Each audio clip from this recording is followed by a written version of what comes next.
Okay. It's such a pleasure to be here today. Thank you all for coming today and being interested in this subject. It's so heartwarming to be here and to be amongst all of you all. So, when I was thinking about this subject, I thought about sex. I often think about sex. And there was a time when I found it really off-putting and difficult to talk about sex, and this really hindered my psychotherapeutic work.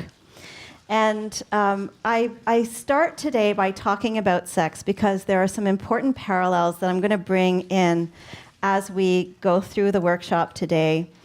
Many clinicians find that when their clients talk about sex, although we know that it's an important part of a client's holistic experience, we can unconsciously tense up. Sometimes we're not sure where to go. We don't ask the deepening questions. We're afraid of offending.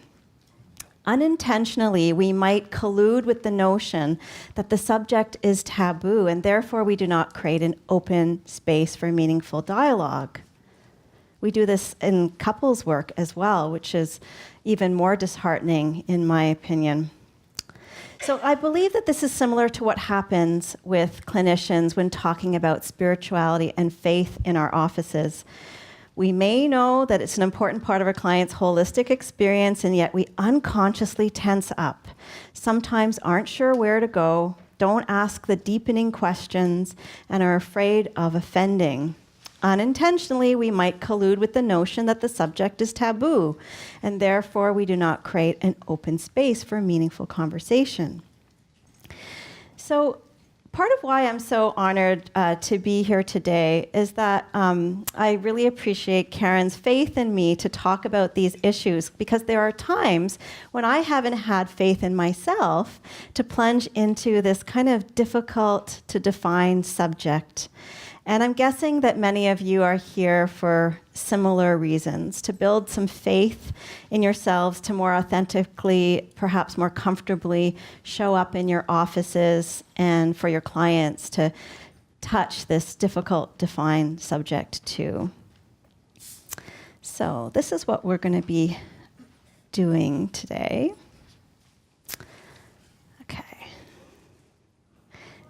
So it's going to be somewhat experiential. I'm going to be pausing as I go along to get you to do some individual reflection, some small group work. And at the very end, we're going to pause for questions. And I initially thought, when Karen asked me to do this, that we'd be sitting around in a group of 10 in a circle. And so I imagined a very different kind of experiential process. So if you wouldn't mind holding your questions until the end, I think it might be just a little bit easier to be able to hear from more people.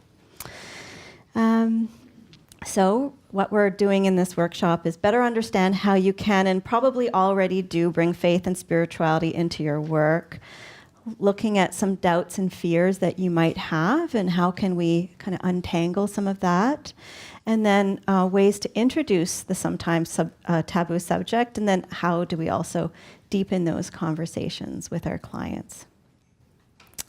And to get us warmed up, because I'm going to ask you to do a little process privately that I'll facilitate, I'll just talk a little bit about me.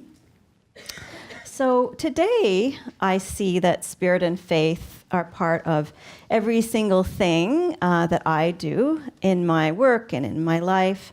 Sometimes I'm acutely aware of it. I, feel like my dead mother is with me. I feel spirit guides with me, that kind of thing. And then other times when I'm really stressed out or, just worrying and that kind of thing, it's much harder for me to remember, and I need help to remember. I also see my psychotherapy work, my writing work as sacred, and I feel like something that was said on the earlier panel, that when we remember this, we also help ourselves out in the work. But it wasn't always this way for me. While I've been a seeker since I was a child, Faith was something quite fractured and oppressive in my early years. I come from a very small Islamic sect that I both love and hate. Maybe you have these kinds of experiences of coming from religious backgrounds that you can both love and hate. And it had a pretty significant impact on my life. At the same time, I grew up with a father who believes in none of its ideology. So I learned kind of a lot of contradictory things, that religion and faith were judgmental, rigid, punishing, and probably delusional. Still, I quietly and skeptically investigated spirituality, asking a million questions about different faiths, including my own. And later, I joined in all kinds of things like full moon circles. I visited astrologers, psychics, tarot card readers. But for a long time, I kept this exploration as something separate from my life, something that I couldn't integrate. I didn't feel like it belonged to me or inside of me. These were sort of like fun activities that you might do at a county fair or while on vacation. It's often when I would go and visit astrologers and tarot card readers. In terms of my work, I was very much in the majority of clinicians represented by this slide statistic. So maybe I'll just read it in case some of you are further back. So a recent study of clinical social workers suggests that although the vast majority of clinicians, 80% in this study, believe that discussing clients' religious and spiritual views would be valuable to the therapeutic process, only a minority of clinicians ended up doing so in practice. So that was very much where I was. I felt like spirituality and faith was somehow outside of my scope of practice. Plus, in polite Canadian society, we're not supposed to talk about religion, right? And I just wondered, what kind of authority or expertise could I possibly have on this subject? Yes, if a client raised the subject themselves and drove the conversation, of course I'd follow along. But I didn't actively guide or facilitate, and I probably helped conversations remain fairly superficial, unintentionally. And as I mentioned before, it's not so different from how some of us will react when clients want to talk about their concerns about, say, sexual function or sexual fantasies or sexual behaviors. Sometimes we feel like we're supposed to have a special certificate or many, many years of training, or maybe we need to have different personalities altogether to do the work. And yet, we do need to do our learning, and we do have to do our self-reflection, but I really believe we don't have to be authorities if it's even possible to be authorities on these very broad subjects. So a little sidebar just about the separation of spirituality and faith from our helping work. It's a pretty false one, this idea, right, that we're supposed to be separate. Most social services in Canada and the US were started by Christian and Jewish charities and are based on, those values. And we absolutely know that mindfulness is completely Buddhism, right? We know that so many other practices that we do in our offices are either directly connected to some faith or we appropriate them, right? So just back to me again. So faith and spirituality remained a constant caller in my life, and at some point I stopped resisting, which was a good thing, and I found myself starting to write my fiction differently. I started listening to the voices I couldn't identify but were there, always with me. And I began attuning to my clients differently in the room. And more and more my clients are raising these topics themselves, sometimes nervously and shyly. And I think they're raising it more and more because there has been a bit of a shift in our culture that allows this. Okay, so now it's your turn. And I'm wondering if you would participate in a guided meditation. They're so much fun, and I know from these kinds of workshops and days, I often leave them feeling so blissed out. So I hope you will take advantage of this moment. Please participate as you would like, okay? It's all optional. Yes, let go of all the things in your hands, and don't worry about things sliding off your laps. Just put them on the floor. And I invite you to close your eyes Or if you prefer, you can look down into your lap or something, but just go inward. And take a few deep breaths just to help yourself settle.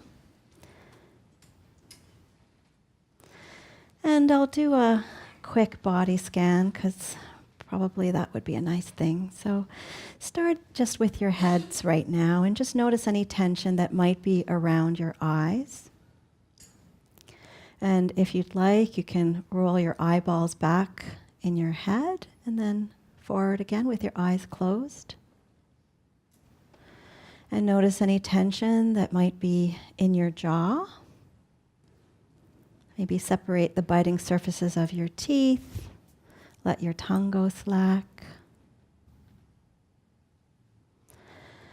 And I have a yoga teacher who says that when we relax our jaws, it sends a message all the way down our spines to loosen and let go. So you might just imagine your jaw talking to all of the muscles all the way down your spine, saying,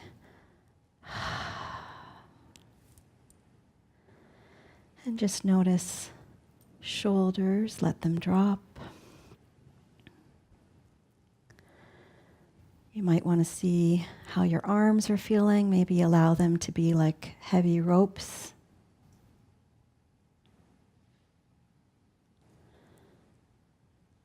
A little self-hypnotic trick. See if you can notice your hands going tingly.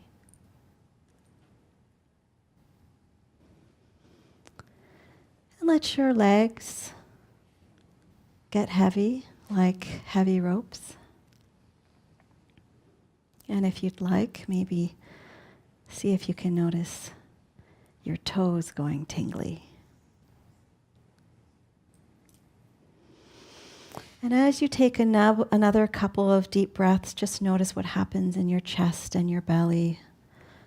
How do they move?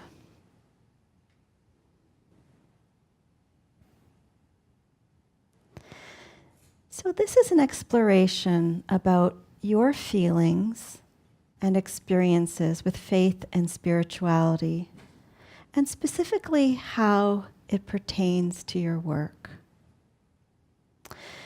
During this exploration, I'll be inviting your unconscious mind to help you to better understand this area of your life by asking it to bring you memories, ideas, and images. Trust your own creative unconscious to bring you just the right sort of information that would be helpful for you right now.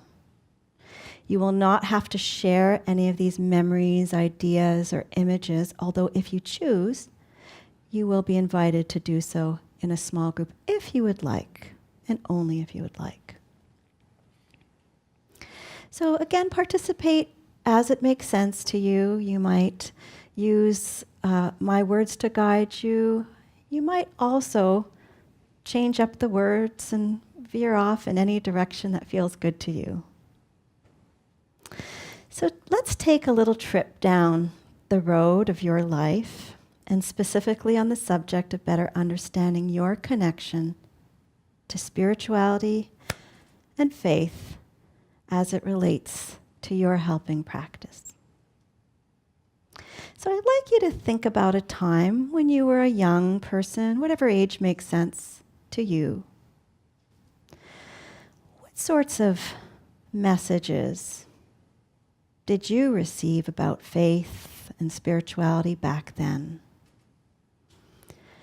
Just allow whatever feels like coming to come. Observe without judgment.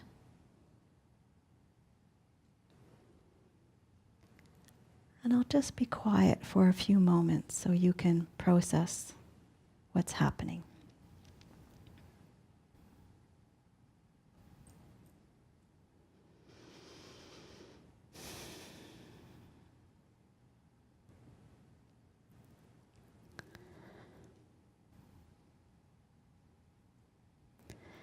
And now in your mind's eye, I'd like you to move forward in time to a time that's more recent. How are faith and spirituality interacting with your helping work? What kinds of experiences are you having? What messages do you hear from colleagues, regulatory bodies, or yourself about faith and spirituality? Do you have any doubts or fears, reservations about talking about spirituality and faith with your clients?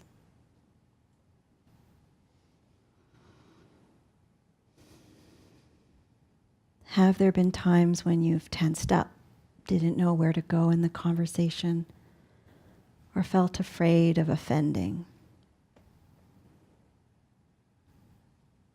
Did you ever worry what your colleagues might say about you? Again, trust your creative unconscious to bring you whatever interesting images, ideas, memories, or thoughts make sense.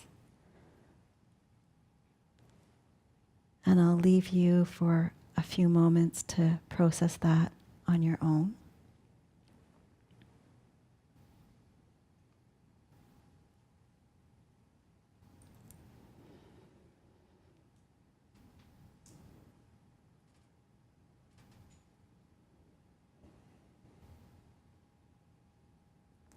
Wonderful. So in a few minutes, I'm going to ask you to write a few keywords about your experience. So for now, just visualize or hear them in your own mind. Crystallize them. Now I'd like you to take in an energizing breath, maybe stretch a little, open your eyes and come back to the room. And just take a minute right now in silence to write down those few keywords just for yourselves.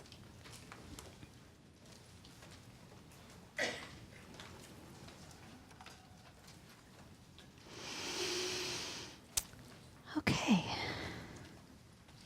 So, what I'd like you to do now is to get into groups of 2 or 3 people, just however you'd like, and chat for 10 minutes. And you can use whatever emerged from this exercise to whatever extent makes sense for you.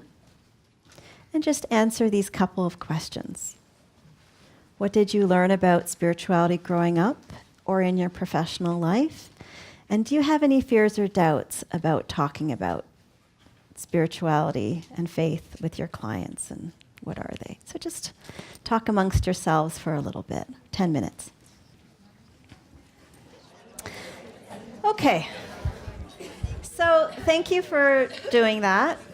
And because I really feel like it's good for people to know that they're not alone, I wonder if those of you who had a chance to talk about doubts and fears, if I could just have 10 people shout out a doubt or fear. We won't worry about the microphone, so I'll ask you to shout. Who's willing to tell us one of their doubts and fears about talking about spirituality? Yeah? Yeah. People think you're too woo-woo. Uh-oh. Yeah. Discrimination. Not science-based. That you're not science-based. Discrimination. That you'll be discriminated against. Yeah? Or they'll think they can't relate to me. Right. They can't relate. So I must not be able to relate to them. Right. We're too different if we don't believe the same things, maybe? Yeah? Or with my peers, I'm decompensating. With peers, decompensating. Okay. Anybody else? On this side, yeah? Being murdered. You have a fear of being murdered. That's a big fear. Yeah. Being judged. Associating religion with spirituality. And yes. So some religions don't have good reputations, and people might think that if you're talking about spirituality, you're talking about something maybe oppressive in a religion, in a religious practice. Yeah? They cannot be right. They cannot understand the different spirituality and religious. So some clients can't see the difference between spirituality and religion. There's a hand back there. Yeah, you? Me? Yeah. Being as spiritual as like you should be to talk about it, like as knowledgeable. Okay, like you yourself must be like an expert on Yeah. spirituality. Okay. Yes, one more at the back there. Generally, the fears of reprimand from the College of Social Workers. Reprimand from the College of Social Workers. Yeah. How many of you have a fear of your regulatory bodies? Put up your hand. Yeah. Yeah. We'll talk about scope of practice a little bit later, but thank you for sharing that. I wanted you to hear some of those so that you knew that probably what you were talking about and thinking about other people might be as well. So we're going to talk about some things to do to ways of starting conversations. Now, much of this is very straightforward, maybe simple. When I for many years, I was a trainer helping mainstream organizations learn how they could better ask questions to encourage people to talk about sexual orientation, gender identity, and like to open up safer spaces for that. And all the suggestions we had for starting those kinds of conversations and asking those kinds of questions were sort of neutral, inviting, and straightforward questions. And so I think that it's the same thing with spirituality. So, do you have a faith-based or spiritual practice? Do you? Are you interested in exploring spirituality, faith as part of our work together? Just ask, right? This is one that I do a lot of. So there's a lot of throwaway comments that people will make in the office, right? They might, talk about something like some astrological thing, Mercury retrograde, whatever. So an example of a question. And by the way, the PowerPoint I'll make available to the organizer so it can be online, so don't feel like you have to scribble everything. You mentioned in passing that you're an Aries or a Sagittarius or something, right? Is astrology a meaningful part of your life, right? Just so you can find out, that's interesting, right? After a loved one dies, often people are talking about what happens, right? So what are your beliefs about what happens after death? And that can be so rich, what people will talk about, and the trepidation even that people will have in trying to express their views. So always respect and no, or I'm not interested, or no thank you, right? Because we have to be where clients are at. We have to be client-centered. We have to be respectful. This all has to be about consent. The person at the back who mentioned the reprimand from the College of Social Workers, I remember a few years ago, there was somebody who was disciplined, is the word they use, disciplined for using Christian counseling in addition to her social work counseling practice. And I don't know what she did and whether she was, ensuring that the client consented. I don't know if she was being oppressive. I don't know what exactly she did in that situation for a complaint to emerge. So always consensual, right? Do people want to talk about this? And how do they want to talk about this? In terms of the kinds of questions that I would ask about sexual orientation and gender identity back in the day when I was doing that training, one of the things that we found a lot back then is that when we put out those questions at the beginning, even if someone said, no, I'm not part of the LGBTQ community, later on, sometimes they would want to come back to the subject, maybe 3 months later when the rapport had been built up. So I think that it's worthwhile asking these questions even if you don't think they're going to say yes, or if they say a no. And sometimes people want to come back because they know they can. So those are the straightforward starters. In terms of deepening conversations, so I'm just going to go through and give you a bunch of examples of things that I have done, but by no means is this exhaustive as a list, but just some ways to think about things. So if a client has already given you some information, you maybe ask those first couple of questions already. And they say, yes, I believe in this, or yes, I check my horoscope every day, or this is what I believe, or this is what I'm wondering about. If they have done that, well, then you now have some information for your future work together. Again, it always has to be consensual. You need to be checking out as you're going. You can't assume anything. However, you now have some information to work with. So I have a client who believes that his grandmothers are always with him. And after, I can't remember exactly how that came up in a session, but he believes that they're there, always guiding him, always buffering him. And so when we're working on other kinds of issues, or when he's in a state of anxiety and trying to make a decision about something, getting all fraught, I will often say, would you like to check with your grandmothers? And what this does is it helps this client to drop down, right? We've heard this phrase used a few times today, drop down out of this kind of worry state into the body, right? Into that deeper state of knowing.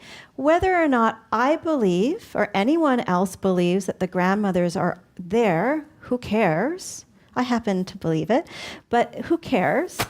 This client is accessing something really wonderful and really helpful that is a resource that he can use over and over and over again, just as an example. So for the client who tells you, yes, I believe in this spiritual system, or something that you can yourself, you don't have to be an expert, but you can reference, you might start a tentative questions like, I don't know if this resonates for you, but some people believe ... So one example that I see a lot of clients who are 28. I don't know what it is about that magic number, 28. Well, and if they are interested in astrology, I will say, I don't know if this resonates with you or not, but some people believe that this is a time of Saturn returns. You might want to look it up. I think that's why they come to therapy at 28, actually. During a hypnosis, a client met a protective Greek god. It's not unusual for clients to meet protective figures, right? In a hypnosis. So this became a resource, this protective figure, right? So later on, I could ask if they'd like to try a meditation on boundaries, enlisting specifically his support. And again, it's a question. There has to be consent. Oh, yeah, hey, that would be cool because that felt safe before. Yeah, why don't we try that again? And there is kind of a well-known meditation where a client or anyone would maybe do this exercise of having a protective figure escort away someone that they're wanting to have a closure with. I don't know if you've encountered that. But with this client, we used their Greek god. So this was because I already had the information, right? Because I'd asked. It was pretty rich. So a few more deepening examples. So I don't know if you experience this very often, but sometimes people will say, it must be my bad karma that I'm experiencing all of this bad stuff in my life. So I had a client who had experienced some terrible violence, and it was violence that kept repeating itself. And she wondered, maybe this is happening to me because I cheated on my partner. And so I said to her, nobody deserves the violence that you have experienced, and you didn't cause it. You're not to blame, right? I did all that stuff. But she knows that stuff, so it just fell flat. She was like, no, I really think it's my karma. Okay. So I said, well, I don't know if that's true, but you believe that to be true. And so what if it's true? What does it mean for your life? How might you be able to shift your karma? So she created a little penance for herself that involved treating the partner with extra care, love, and tenderness, something that she had neglected to do for a while. That helped her. You might ask a client if there's a ritual that might help them with a particular goal that they're working on. And rituals can be quite secular, right? Or they could be religious, they could be top-down kinds of things, or something that they create themselves, they just completely make up. Stan Tatkin, who is a pretty fabulous trainer around couples work, talks about the welcome home hug. You should look that up if you've never heard of that. It's a wonderful ritual for helping to build more secure attachment. So that's an example of a ritual that someone might do to work towards the goal of more secure attachment between them and their partner. Another ritual that some people will do, partners like this a lot, and parents and kids like this a lot, is rosebud thorn. Anyone heard of rosebud thorn? Yeah? It's a way of sharing about your day that's not just about, and then my coworker was so annoying, right? It's that would be the thorn in rosebud thorn. But you also share about a beautiful thing that happened, the rose. You share about something that that's in development, that you're thinking about, that's the bud, right? So that's a ritual for maybe a goal of improving a relationship. Some people do gratitude prayers, morning or night. Those are rituals, right? Some clients, when they're having a craving, they might use some kind of ritual. It might be a prayer that they say that helps them wait through the time that they need for the craving to pass. I had a client I spoke to a few days ago who is a devout Muslim, and she's having a lot of trouble with a goal of self-care. And it's at that point, it was 10 days to go in Ramadan, which is a very important kind of powerful part of the last third of Ramadan. And I said, this is a really powerful time. Is there some way you can add a spiritual link to this goal around your self-care thing that you're having trouble doing? And she said, oh yeah, that's something I could do. Yeah, now I feel motivated. So adding rituals can really help people with goals. Clients will, once you've asked the earlier question, they'll start to give you information. So I have a client who pulls a tarot card each morning. If they talk about that tarot card in session, you can say, hey, what does that mean to you? I don't have to know anything about tarot cards, right? Tell me about the imagery. What were the metaphors? How did that make sense to you? Again, it's dropping down, right? A client shared about attending her family Diwali celebration. And I could say, what does that mean to you? How was that for you? What parts of it do you like? What parts of it do you not like? And this became a longer conversation about how she's queer and also is a spiritual person. And the conversation kind of got us to a place where, asking the deeper questions about, can you be both queer and Hindu? Can you be both queer and spiritual? And she realized she'd had a chasm before. She kind of thought in her head she couldn't. So that was an important moment. Another Ramadan example. I have a lot of young Muslim clients because I identify as Muslim or Muslim-ish. And so client jokes about breaking her fast halfway through the day. Oh, geez, I was meaning to fast and then I didn't. So again, well, what does that mean to you? How does that make you feel? What's important about that? Where are the judgments coming from? And this became, she wears a hijab, and it became a question about, is she allowed to wear hijab? And she really likes to wear hijab. And are we allowed to own things? Do we get to create our own meaning about what religion is, or is it always top down, right?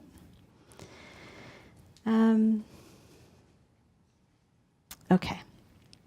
I'm gonna get you all to talk in a couple minutes, as I said, but I'm gonna keep going and talking through some of these things. So we heard a little bit about what does sacred mean in that earlier panel. That was lovely, and how do we invite it into our office? And I think a lot of it has to do with a mindset that we bring into the work, that the work is sacred, and what we're doing is really, and the people in front of us, they're sacred, and everything is sacred. And so we just by bringing that meaning in, I think that does a lot. Some people talk about doing a meditation. It could be on your own before clients arrive. Let's say you're feeling a little challenged in yourself or in your work with a particular person. You might want to do this. Clients sometimes like to start off with a meditation as well to help them drop into the work. Jack Cornfield has a lovely Seeing the Goodness meditation. Put up your hand if you've heard of this one. Yeah? You can find it online. Everything's online. So just look up Seeing the Goodness. And I think it's a lovely way to remind us, like, what we're doing, of what Dr. Mate talked about around seeing all of those possibilities, right? Because sometimes we can get bogged down by the work, right? We might have a bad day, or we might have taken something really personally, or had a bad drive-in or something, right? And we kind of get all staticky in our heads, right? So just having something that helps to focus us, again, can be helpful. If you believe in spirits that help you in any way, ask them to come. Sometimes that helps me drop into the work, calm, ground, and so I'm showing up a little bit better for the work. Sometimes I'll ask the client spirit guide. I won't say it out loud unless I already know a lot about the client and know that they're on board, because I'm scared of being too woo-woo as well. Even as I'm talking, I feel that trepidation of like, what are they going to think? But I will often say in my head, spirit guides of this person who's here today, can you join us? Can you just help, please? Helps me. I don't know, helps me. Lots of people decorate their offices with a lot of intention. That can help us to remember the sacred, right? All the objects and artwork and books and candles, if you're allowed to light candles in your office, all that kind of stuff. Just remind us, help us get the static out of our heads. You can ask clients to bring in objects, right? I wanted to just say one thing that I forgot to say with an earlier slide. So when clients do come in and they tell you about a specific faith-based practice, there is a caution I'd like to put out there, that you don't become an anthropologist. So ask them about the meaning it has for them, but don't get into, and so your Islamic practice, it involves this, and like, how many days do you fast? And really no water even? And I'm exaggerating, okay? But you don't want to be asking those kinds of questions, because what that does is it ends up othering the client. And particularly racialized clients are so used to being othered by their therapists. They just are. And it's painful. And once you've begun to do that othering, you've dropped that thread of attunement between you and the client, right? You can get it back. You can apologize and come back. But be careful about how you're asked. So you don't want to be like, oh, tell me about Diwali. What do you do? Like, you don't want to get into that headspace. Okay? So it's about what's meaningful to you. What are the practices that you like? Yeah. Also, even if someone does tell you about their specific practice. It's not going to be the same practice for another person because it's so intensely personal. So it's not like you're going to be able to learn that way. Do your learning. If you've got a curiosity about a particular religion, that's what Wikipedia is for. Yeah. Okay. All right. A couple of sticky issues, and then I'm going to get you to talk amongst yourselves again. So sometimes clients will offend you with their beliefs. So do you know that earlier example of I've had all this violence happen to me because I did something bad? That makes me so uncomfortable, right? So I told you how I worked with that example. But I'm going to tell you about another example that sits with me. I handled it so-so, I think. It happened 20 years ago. I was working with a woman who was a lesbian, but who had recently rejoined her church. And her church said that she was a sinner. And so she decided to end her relationship because she didn't want to sin anymore.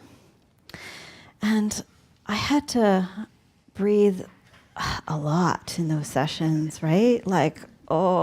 This was just so much homophobia in the room, right? Which was so offensive.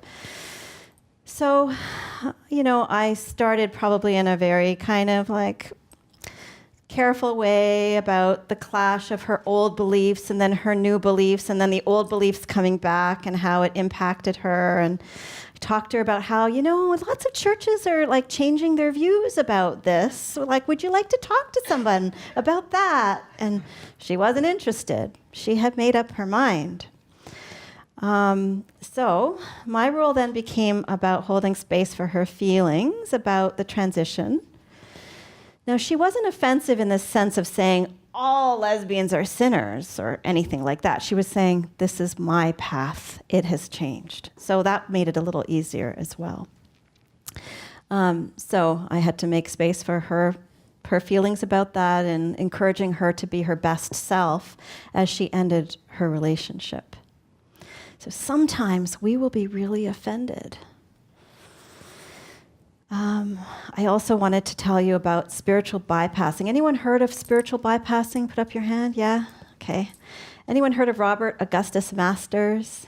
Yeah? I heard a great podcast through Sounds True. Sounds True is a really nice podcast. They have a nice podcast. So spiritual bypassing is this thing that sometimes people will do where they want to avoid their feelings, right? So it's a kind of dressed up overvaluing of positivity, maybe demonizing anger, over compassion as a way to avoid conflict or, putting down boundaries. So sometimes people will use spiritual bypassing for those things. And this was a very helpful concept for one client that I worked with recently whose father had recently died, and he belongs to a very small, specific Christian church. And so at the funeral, there are all these people there who he had grown up with, who are part of this church as well. And he's kind of left the church now, so he doesn't believe the same things anymore. And everybody was saying things like, "Oh, he's in a better place. He was never meant for this earth. He's in a preferred realm." All this kind of stuff they were saying. And he needed to talk about his complicated relationship with his dad, right? He needed to talk about his grief. He needed to talk about the ways that he wished his father had been different on earth and things like that. So I had just recently listened to this podcast and I said, there's this term called spiritual bypassing. And, that was helpful for him to think about why people do that. And then he was able also to not demonize those people and kind of see the good intentions as well. So we don't want to, I think what we want to be doing in psychotherapy is we want to be exploratory. We want to be deepening. We want to help people drop into things. We don't want to be a how-to, or we don't want to say, Muhammad, peace be upon him, said, so you should, or Jesus said, so like we're not doing that, right? So I think that's where you can, if you have any fears about your regulatory bodies, you can feel quite comfortable knowing that you are doing an exploration of deeper meaning. You're not a priest. You're not an imam, right? You're not. I think that's probably all I need to say about that. Okay, so we're going to have some small group conversation, and then we're going to open it up for a big, chaotic conversation, I think. So if you're comfortable, switch up your groups, but you don't have to. So new groups of 3 or 4, and this time you have 15 minutes.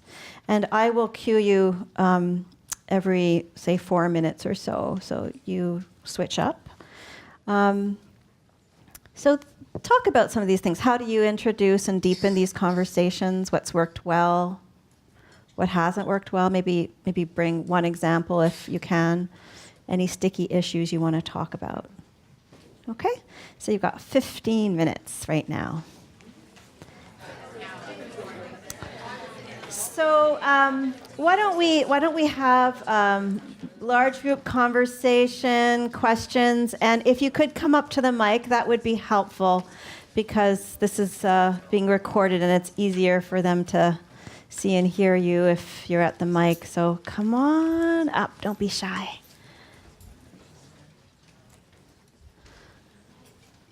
Anyone have something they'd like to share? Yeah, go for it. Go up to the mic. Yeah. Thanks for going first. Yeah, I'll just break the ice a bit. Both Carol and I had experiences working in end of life. And at end of life in palliative care, Carol's an art therapist, and I did some work. It's impossible to separate faith and spirituality from end of life work. And since we die a million deaths throughout our life of disappointments and losses and grief and mourning, then it seems to me that there is a huge place for spirituality and faith in the work that we do on a daily basis with our clients, no matter what age they are, no matter where they are. So that was really heartwarming. It was kind of an epiphany for me. I mean, I always knew that, but having a conversation with my little group just really sealed it. Lovely. Thank you for sharing that. Anyone else want to share? Anything at all, like any of the how you introduce, how you deepen, or just some epiphany or any sticky issues? It's good if people can hear from you and learn from you too. Go to the mic. Yeah. Oh. Okay. Okay, so I'm a coach, so I do whole life. I call myself a whole life coach.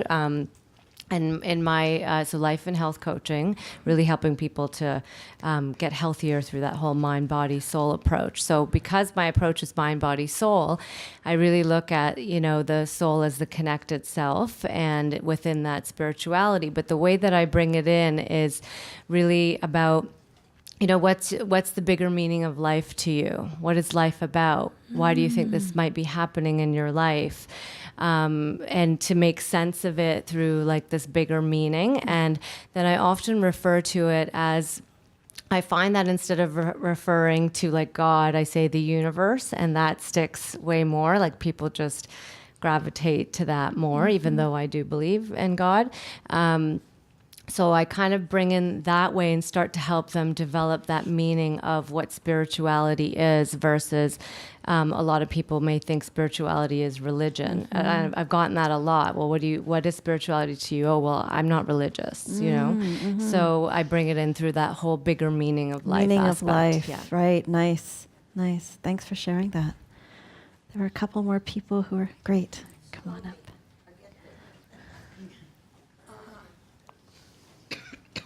My name is Eva.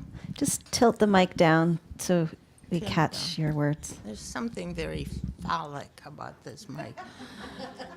I started a hospice in Wellington in 1980 when my doctor didn't know what a hospice was.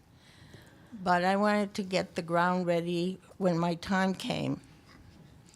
However, I moved, so I can't go back. They have a bed ready for me, but it's uncomfortable for people to come visit me there. I'm not, for myself, I don't know what spirituality is. But I am very glad to talk about it with clients. If it comforts them, and usually it comforts them, it doesn't mean anything to me as I am ending. I don't have to think about it because I just think about what is happening now and what I'm doing now. And what I have concluded, sorry about my breath, it keeps on running from me, is that what you do now is what matters. So I've had people leave tapes. This is in the old time when there were tapes. And there's pieces of art, music, whatever, for their kids and their families and stuff like that. And it keeps them busy, and it keeps them focused on the fact that dying is not a process. Living is a process. And so you are alive, and you want to leave a footstep if you want. So I had a young woman many years ago in the Wellington hospice. She had 3 little girls, and she was in her 30s, and she was dying of ovarian cancer. And she liked to make dresses for her kids. And so over time, she made dresses for the 3 girls at different sizes so they could wear them as they got older. Oh, beautiful. And she lost the fear of living. That's what people who are in their last whatever, they start fearing life. So my conclusion is to keep them busy living. And Thank you. Thank you for sharing it. Also, I wanted to thank you because what you highlight as well is you don't have to believe in any of the things your clients believe Right. to support them in their process, right? To ask the deepening questions. Yeah. Yeah. Thank you. Thanks. Anyone else want to step up? Yeah.